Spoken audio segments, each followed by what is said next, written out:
오늘 성경이 가르치는 빚 갚는 방법이라는 주제로서 말씀을 들을 텐데요. 여러분, 우리가 언젠가는 하나님 앞에 다 설 줄로 믿습니다. 하나님께서 독생자 예수님을 이 땅에 보내신 목적이 뭐입니까?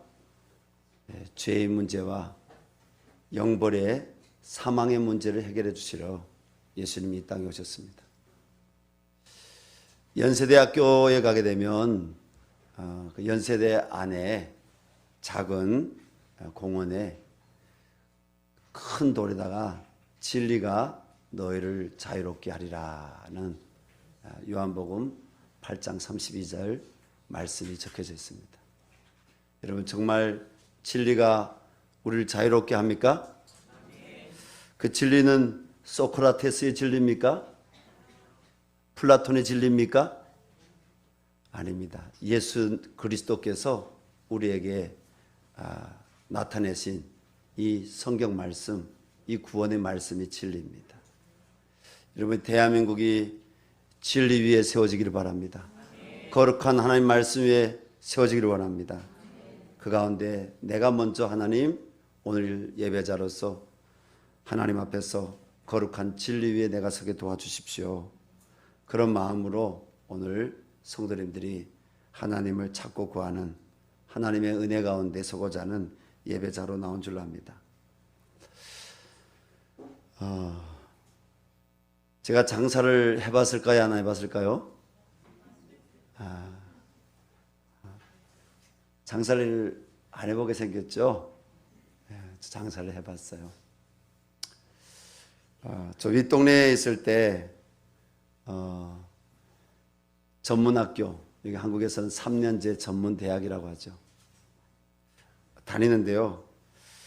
언젠가 제가 설교 때 말씀드렸던 것처럼 저희 부모님들은 좀 경제 능력이 없는 부모님들, 융통성이 없는 부모님들이었습니다. 제가 저희 부모님들 너무 존경하고 사랑하고 그 부모님들 통해서 사랑을 많이 받았지만 제가 전문학교에 들어가 보니까 너무 어려운 거예요.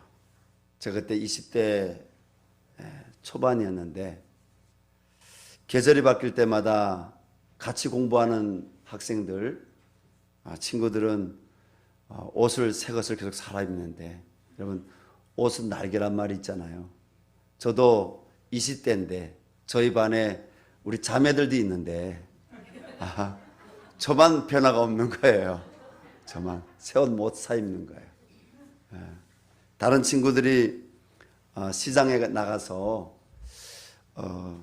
밑동네 돈 100원, 200원 쓰면 정그래도 30원, 50원이라도 써야 되는 거 아니에요?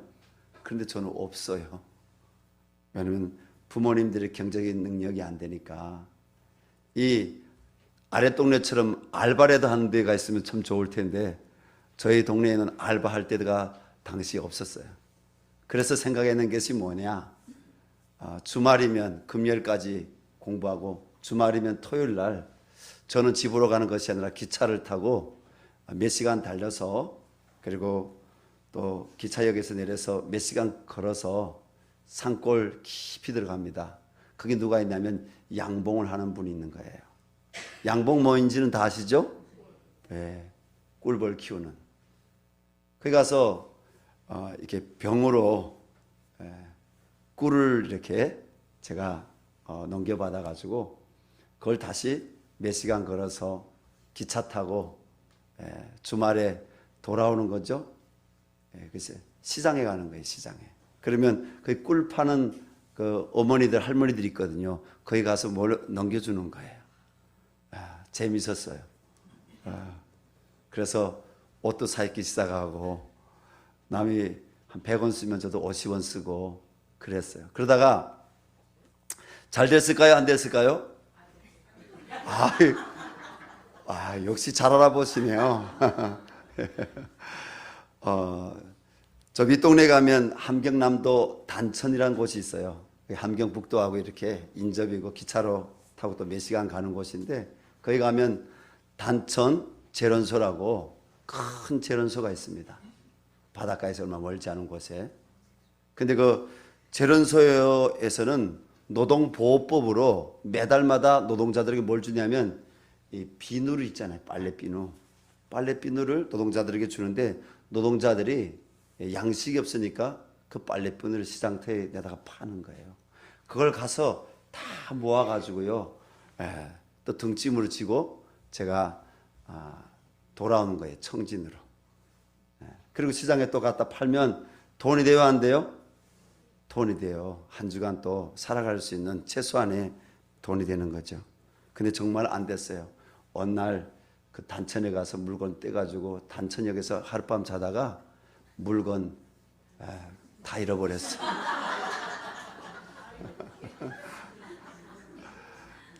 물건 다 잃어보니까 제가 어떻게 했겠어요? 돈 빌렸죠. 돈은 벌지 않아요. 그렇죠? 돈 빌려서 원금은 이제 나중에 갚아주기로 하고 또 갔는데 또 물건을 잃어버렸어요. 결국은 저는 채무자가 되었어요. 저에게 돈 빌려준 형이 보일 때마다 제가 마음이 두려웠어요. 너무 미안한 감이 있고요. 근데 그래도 돈을 내가 못 갚으니까 공부하는 그 강당이 있잖아요. 강당, 학교 강당에 혹시 밖에 그 형의 부인이 와서 기다리고 있다가 저에게 또 뭐라고 하지 않을까. 숨어 다니고 갚아야 되는데 갚지 못하고 여러분 그런 시절이 저에게도 있었습니다. 또 저는 채무자가 되었을 뿐 아니라 채권자도 돼봤어요. 이 아랫동네에 와가지고 하나님이 은혜 주셔서 어떤 분이 자기 가족들 너무 위험하고 어려운데 돈 좀 빌려달라는 거예요. 돈 좀 융통해달라는 거예요. 그래서 기도하는 가운데 제가 아는 미국 선교사님에게서 1,몇백만 원을 빌려가지고 이자 없이 그분에게 돈을 줬어요. 근데 가족들이 오면 바로 돈을 갚아주겠다고 하던 그분이 2개월이 지나고 6개월이 지나고 1년이 지나도 돈을 안 갚는 거예요. 제가 채권자가 돼서 그 집에 가서 문을 두드리고요. 길에 지키고 서 있다가 자동차에 그 잠복경찰들처럼 있잖아요. 그 길에 이렇게 차를 세워놓고 지키고 있다가 그분이 그 아파트에서 나오면 딱 만나가지고 아니 돈을 언제까지 갚으시겠습니까? 이렇게 저도 한번 해봤습니다. 그분의 마음이 얼마나 괴로웠을까요? 오늘 하나님께서는 사랑의 빛 외에는 아무에게도 빚을 지지 말라고 로마서 13장 8절 말씀에 예수 믿는 우리에게 말씀하십니다. 여러분 성도가 왜 빚지지 말아야 합니까? 잠언서 22장 7절 말씀입니다. 부자는 가난한 자를 주관하고 빚진 자는 채주의 종이 되느니라. 이 하나님 말씀처럼 성도가 빚을 지면 돈 빌려준 채권자의 종이 되는 거예요. 갚지 못하면 오늘 본 말씀에 나온 것처럼 이 엘리사의 그 생도 중에 한 생도가 뭡니까? 요즘 말로 하면 신학교 학생인 거예요. 신학대학 다니는 그 학생인 거예요. 근데 빚을 내서 무엇인가 했는데 그 빚을 갚지 못하고 그 남편이 그 학생이 죽은 거예요. 근데 그 빚이 누구에게로 오는 거예요? 가족에게로 오는 거예요. 가족에게로. 아내에게로 오는 거예요. 채권자가 채무에 빚이 있는 이 아내에게 와서 갚지 못하면 내 두 아들을 바로 내 집의 종으로 데려가야 되겠다. 이 얘기를 하는 거예요.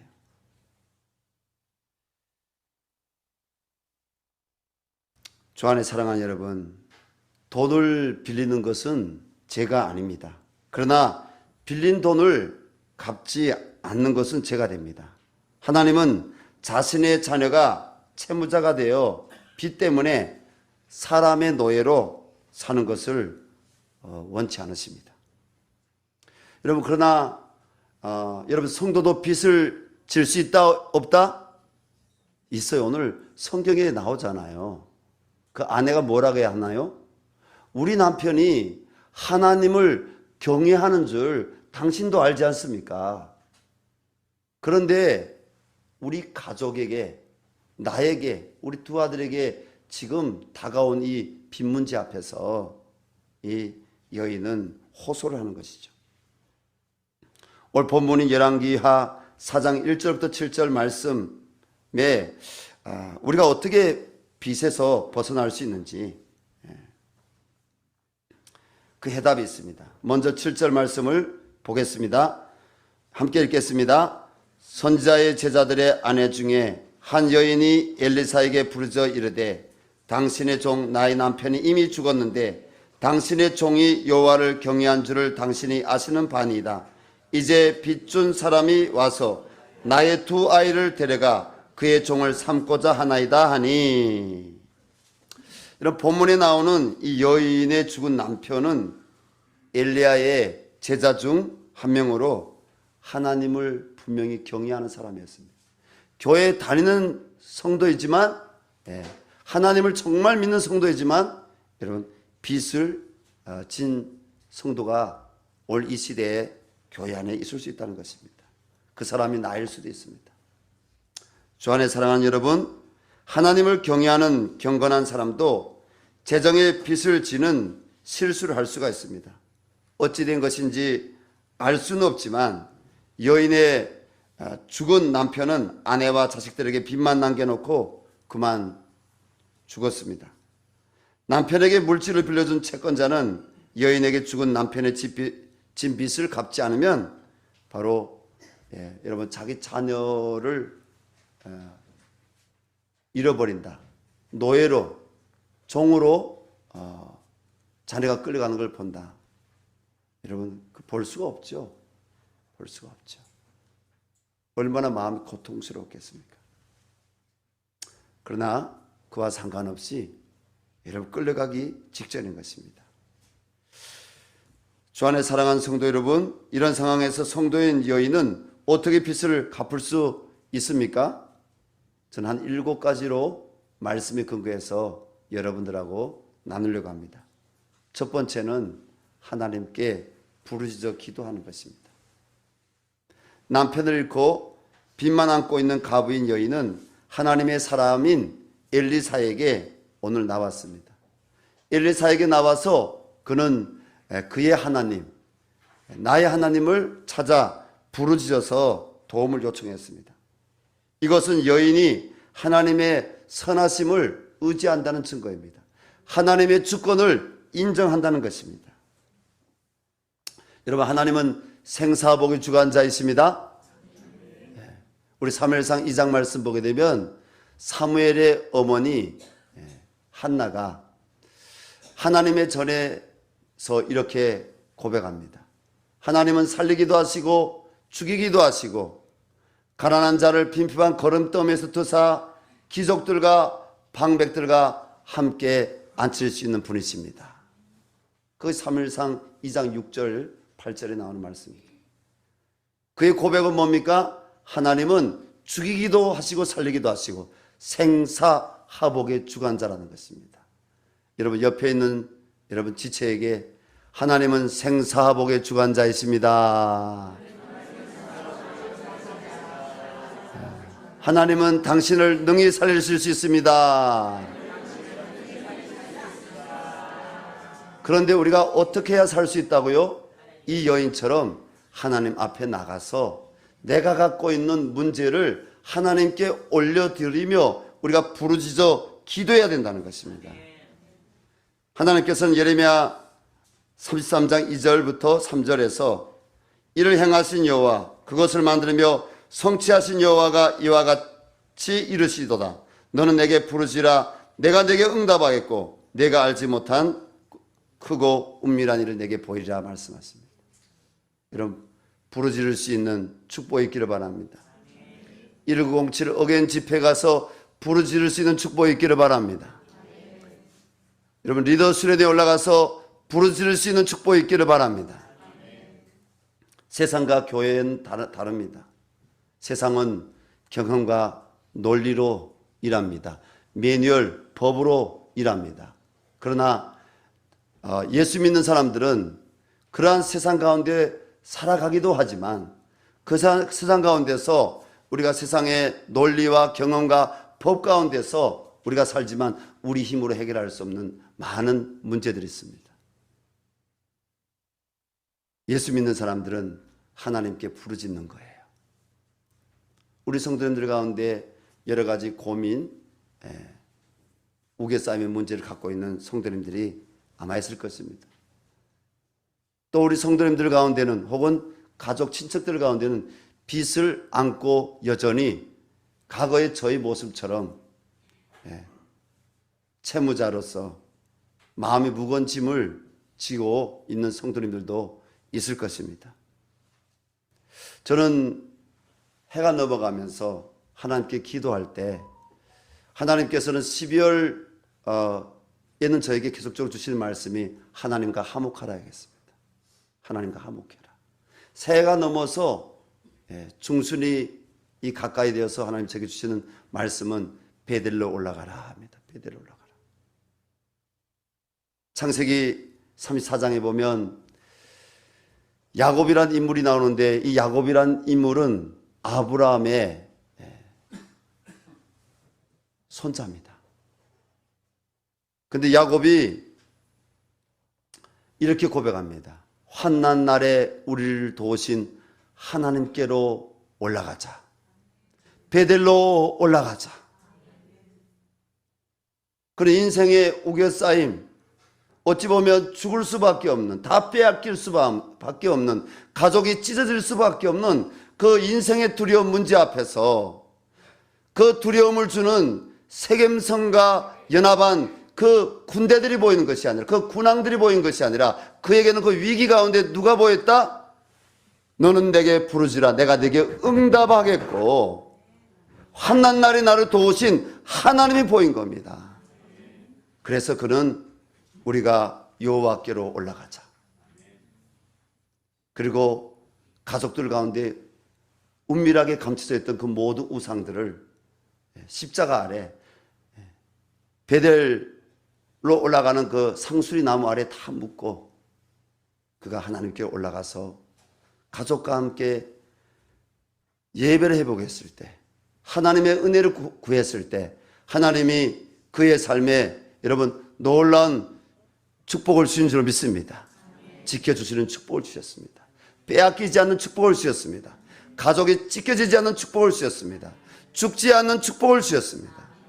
우리 성도들에게도 그런 은혜가 있기를 바랍니다.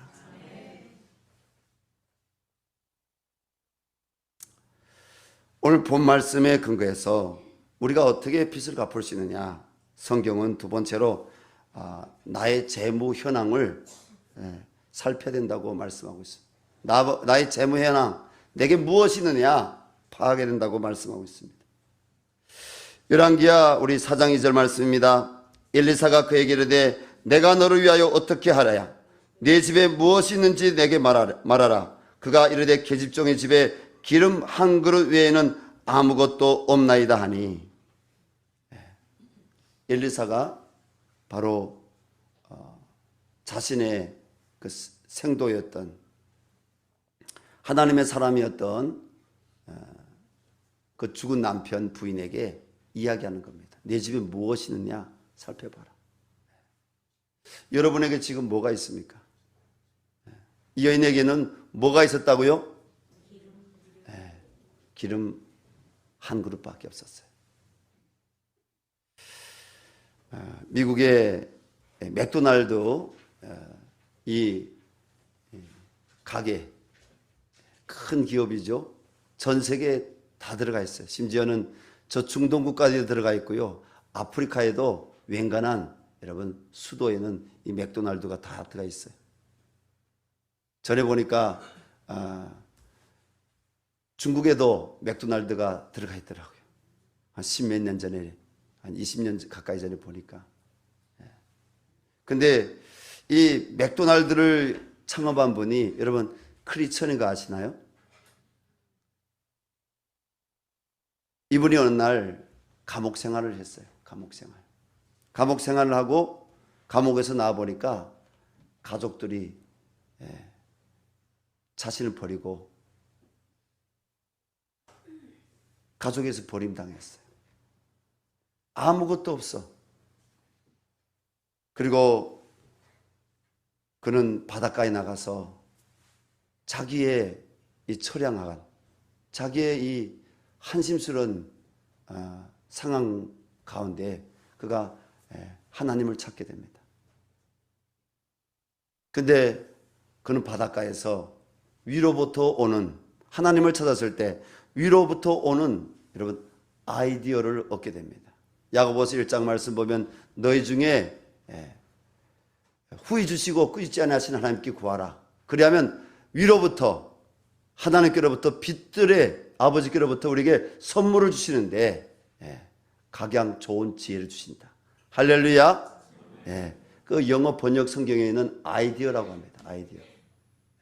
하나님의 아이디어를 주신다는 거예요. 그에게는 아무것도 없어요. 근데 그에게 그 바닷가에서 아이디어가 떠올랐는데, 하나님이 아이디어를 주셨는데 어떤 아이디어를 주셨다고요? 그에게 뭐가 있어요? 오늘 이 여인에게는 뭐가 있어요? 기름밖에 없어요. 근데 그 맥도날드의 창업자에게는 뭐가 있어요? 아무것도 없어요. 근데 그 아이디어 가운데 닭, 이렇게 닭을 튀겨서 팔아야 되겠다. 치킨이죠. 치킨이 닭인 건 아시잖아요. 그래서 그분이 우리 한국적 상황으로 하면 리어커의 가게 이렇게 해서 그가 닭을 튀겨서 치킨으로 팔았어요. 근데 그게 잘 돼가지고요. 여러분 오늘날 맥도날드가 된 거 아니겠습니까? 여러분 그런 축복이 우리 성도들에게 있기를 바랍니다. 하나님께 부르짖을 때 하나님이 우리 성도들에게 좋은 아이디어들을 주시기 바랍니다. 문제의 돌파들을 주시기를 바랍니다. 하나님이 도우십니다. 오늘도 이 여인이 하나님이 도우심 받는 거예요. 나 기름 한 그릇밖에 없습니다. 우리는 내게 있는 거 무엇인지 파악하고 그것을 하나님께 올려놓고 우리는 기도해야 됩니다. 세 번째로 빛을 갚는 방법에 대해서 말씀하고 있는데 최대한 노력하고 계획을 세워야 한다고 오늘 성경은 우리에게 가르치고 있습니다. 열왕기하 4장 3절 말씀입니다. 우리 같이 읽겠습니다. 이르되 너는 밖에 나가서 모든 이웃에게 그릇을 빌리라. 빈 그릇을 빌리되 조금 빌리지 말고. 하나님께서 엘리사를 통해서 말씀하시는 거죠. 그릇을 빌리되, 이웃들이 가서 그릇을 빌리되 조금 빌리지 말고 많이 빌려라. 말씀하신 거죠. 그는 믿음의 분량대로 이웃들에게 다니면서 그릇을 빌렸습니다. 자, 여인에게 가진 것은 뭡니까? 기름 한 병과 그녀를 도울 이웃 사람들이 있었습니다. 이웃들에게 그릇을 빌려고 해도 여러분 평소 이웃들하고 관계가 좋아야 되겠어요? 나빠야 되겠어요? 아니 제가 우리 유정 우리 집사님 집에 가서 그릇 빌려달라고 했는데 유정 집사님하고 저하고 평소 관계가 안 좋았으면 그릇 빌려주겠어요? 안 주겠어요? 문도 안 열어주죠. 문도 안 열어주죠. 중요한 것은요, 하나님은 관계를 통해서 일하신다는 거예요. 평소 중요한 것은 뭐냐면 여러분 하나님 사랑, 이웃 사랑 우리가 실천할 수 있기를 바랍니다. 여러분 관계가 중요해요. 만남의 축복이 중요해요. 저는 그래서 나에게 성도님들에게 물적 축복보다 더 중요한 축복은 뭐냐면 인적 축복입니다. 여러분 2026년도에 여러분 인적 축복이 열릴 수 있기를 바랍니다. 만남의 축복이 열릴 수 있기를 바랍니다.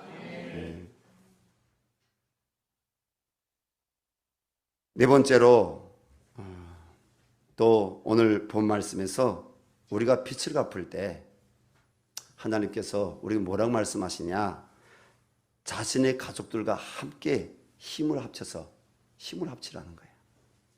4절 말씀 보십시오. 상반절입니다.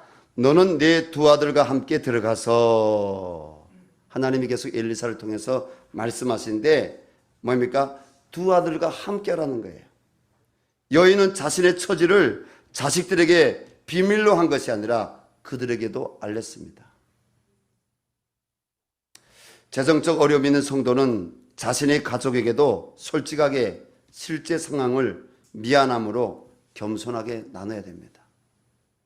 갈등이 있다 할지라도 여러분 자신의 가족에게 현재 내가 처한 상황을 알리는 것 너무 중요합니다. 어떤 이들은 여러분 가장인 경우 혹은 아내인 경우 빚이 있어.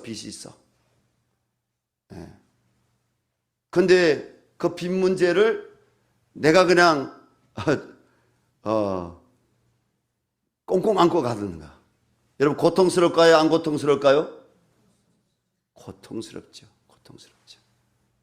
자기가 다 떠안고 내 가족에게는 이 불안과 이 마음의 이 고통을 내가 주지 않으리라. 그리고 자기가 안고 가는 거예요. 근데 쉬운 일이 아니에요. 일부 예배 참석했던 저희 교회 한 집사님도 혼자 안고 갔어요. 근데 그로 인해서 마음에도 두려움과 그리고 그 채권자로부터 오는 그런 압력으로 인해서 마음에 고통이 생기고요. 그게 몸의 질병으로 나타나서 정말 저희 교회 처음 오실 때 너무너무 고통스러웠어요. 너무 힘들었어요. 근데 이 교회 와서 예배를 드리고 하나님께 그분이 눈물로 그냥 예배 앉으면 계속 울었어요. 나는 처음에는 은혜 받아서 우는 줄 알았어요. 은혜 받아서 우는 줄. 여러분 눈물 다 똑같은 눈물이 아닙니다. 저 같은 목사도 착각할 수가 있어요. 은혜 받아서 우는 줄 알았어요. 그런데 하나님 앞에 마음의 고통스러운 눈물을 흘리는 거예요.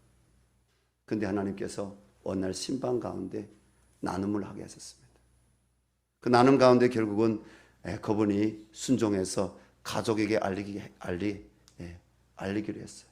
그래서 맨 먼저 배우자에게 얘기 못하고 자녀들에게 얘기하고, 자녀들이 또 믿음의 자녀들이에요. 믿음의 자녀들이 또 기도하다가 뭐예요?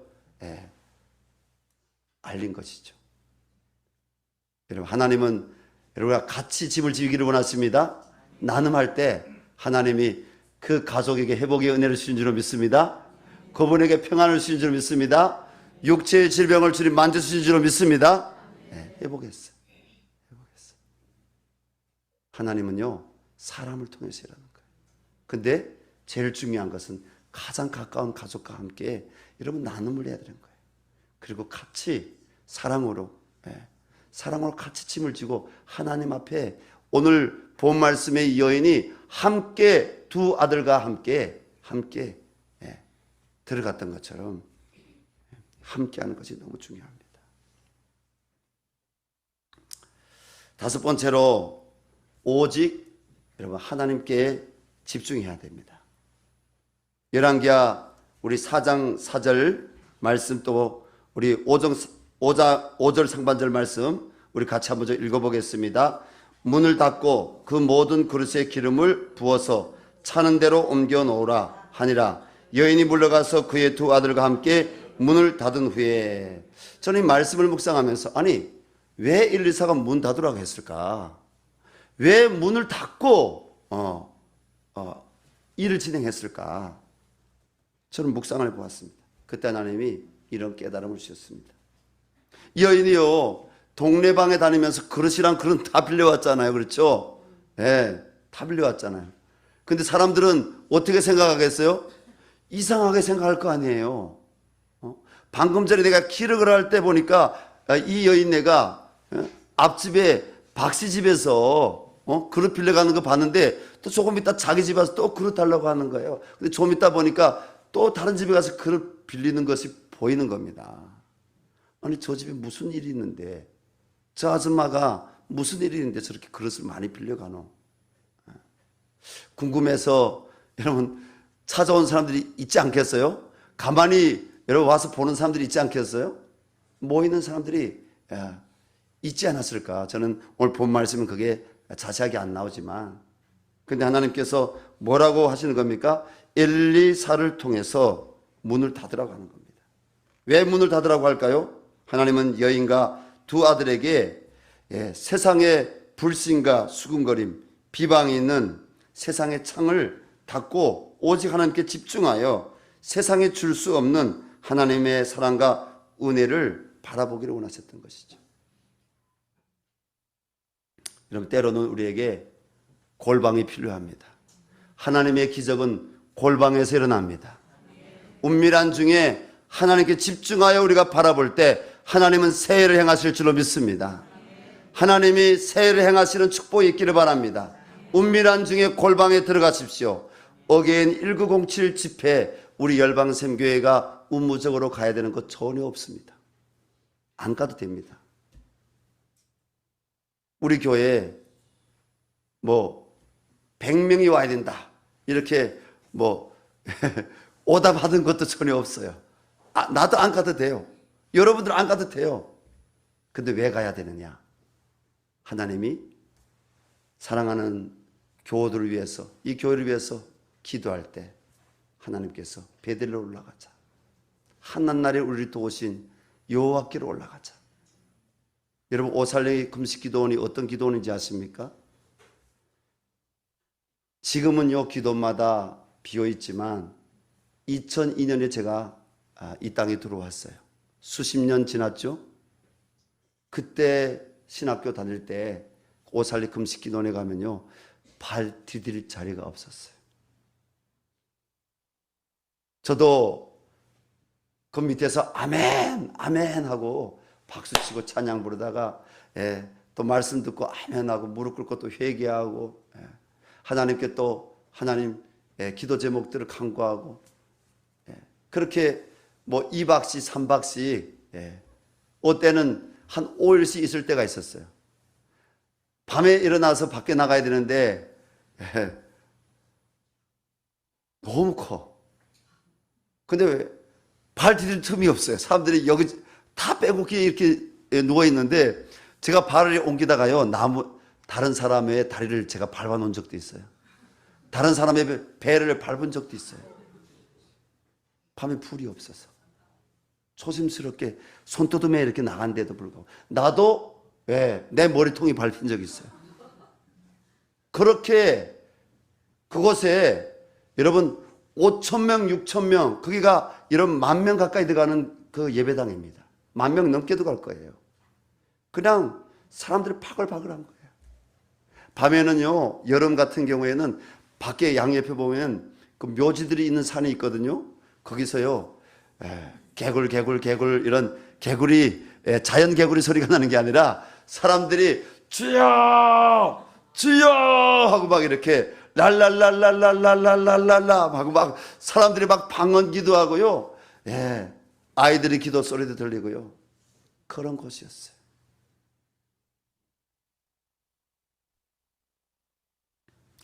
정말 많은 분들이 올라와서 하나님께 부르짖어 기도했을 때 내 입을 넓게 열라 내가 채우리라. 시편 68편 말씀대로 내 입을 넓게 열라 내가 채우리라. 상식과 경험이 있지만 지식이 난무하지만 그 가운데서 내 힘으로 감당할 수 없는 인생의 문제, 영혼의 문제, 내 삶에 여러분 고통스러운 해결할 수 없는 문제가 있을 때 그곳에 많은 우리 한국교회 장로님들, 집사님들, 권사님들이 심지어는 청년들이 선교사로 나가기 전에 또 사업하시는 분들이 그곳에 와서 가족들과 함께 부르짖어서 하나님께 기도했을 때 하나님이 이 대한민국을 세우신 줄로 믿습니다. 대한민국을 발전시킨 줄로 믿습니다. 사회 발전은 어떻게 오는 것입니까? 사회 구성원인 사람들이 어떤 가치, 어떤 삶의 형태로 살아가느냐, 그게 중요한 겁니다. 저는 저희 선교에 후원 이사장 하시는 권사님이 있어요. 엔노블의 대표가 되는데요. TV에도 그 엔노블 결혼정보회사 광고가 나오고요. 다음이나 네이버에도 때로 메인 화면에 엔노블의 그 광고가 올라옵니다. 이 엔노블 결혼정보회사는 우리 대한민국의 상위권에 있는 몇 개 결혼정보회사 중에 특별히 엔노블은요, 이 기업인들, 그 사회적으로 리더들, 주로는 이 강남 혹은 대학교 교수 이런 상위권에 있는 분들이 찾아오는 그런 결혼정보회사입니다. 이분은요, 고향이 전라남도 목포예요. 6.25 때 바로 은행에서 일하던 아버지를 잃었어요. 그리고 어머니를 빼앗겼어요. 어릴 때부터 어머니 사랑을 받지 못했고요. 친할머니 집에서 살았어요. 그래서 어릴 때부터 무슨 마음이 있었느냐? 내가 부자가 돼야 되겠다. 두 번째로 내 아버지 원수, 저 북한 공산당, 내가 갚아야 돼. 원수를 갚아야 되겠다. 아버지 원수를. 그래서 커서 이분이 그 남편을 누구로 만나냐면 국군 장교, 남편을 장교를 만났어요. 그것도 누가 중매에 서서가 아니라 기차 안에서 만났대요. 자기 옆에 장교가 앉았는데 너무 마음에 들더래요. 그래서 서로 이렇게 주고받다가 결국 그분하고 결혼했는데, 근데 이 권사님의 고백이, 그런데 남편도 나를 지켜주지 못하더라. 삶의 어려움 고난이 올 때 그 든든하다고 생각했던 국군 장교 남편도 자기를 못 지켜주더라는 거예요. 어릴 때부터 남의 집 빨래도 해보고요. 그리고 방앗간 안에서 일도 해보고요. 그리고 어느 이 가게에 들어가서 점원으로도 일해보고요. 못해본 일이 없대요. 그러다가 남편 따라서 이 수도권으로 상경해서 40대 후반에 결혼정보회사를 설립한 거예요. 다른 결혼정보회사들과 일하다가 거기서 독립해서 이분이 나와서 결혼정보회사를 설립했는데, 여러분 빌딩을 몇 개 갖고 있어요. 자기 빌딩을. 강남에. 그런데도 불구하고 이분은 지금도 내게 주신 하나님의 은혜, 음력설이 될 때마다, 신년초가 될 때마다, 중요한 계기가 있을 때마다 이분은, 제가 전화를 이렇게 하게 되면 저 기도원에 있어요. 이렇게 여기 안양에 있는 갈멜산 기도원에 있어요. 천보산 민족기도원에 있어요. 기도원에 있다는 거예요. 왜요?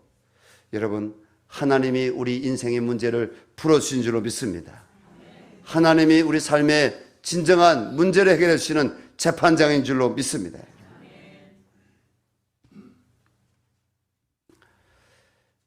여러분, 믿음으로 우리는 순종해야 됩니다. 오늘 이 여인은요, 전혀 상식적이지 않는 그런 엘리사의 가르침 가운데 하나님 말씀 앞에 그는 순종합니다. 열왕기야 우리 4장 5절하고 하반절하고 6절 우리 여러분 읽었죠? 네. 그리고 마지막 7번째는 먼저 일을 해야 하고 빚부터 우리가 또 갚아야 됩니다. 여러분, 예수 믿는 사람들 내가 일도 해야 되고 빚을 갚아야 됩니다. 우리 7절 중반절 말씀 제가 읽겠습니다. 그 여인이 하나님의 사람에게 나아가서 말하니 그가 이르되 너는 가서 기름을 팔아 엘리사를 통해서 하나님 말씀을 들은 여인은 나가서 기름을 팔았습니다. 우리 하나님은 먼저 빈 그릇에 물질만 채워주시는 분이 아니라 하나님은 성도인 우리가 일하는 것을 기히 보시는 분이십니다. 성도는 나에게 주신 건강과 일터를 통해 돈을 벌어 빚부터 갚아야 합니다. 그리고 열왕기하 4장 7절 하반절 말씀, 빚을 갚고 남은 것으로 너와 내 두 아들을 생활하라 하였더라. 여러분, 빚을 갚을 수 있기를 바랍니다. 사랑 위에 빚지지 마시기 바랍니다. 내 힘으로 안 될 때 최선을 다해서 우리가 일해서 갚아가지만 안 될 때, 여러분, 안 되는 것은 하나님이 도우시기 바랍니다. 하나님이 채워주시기 바랍니다.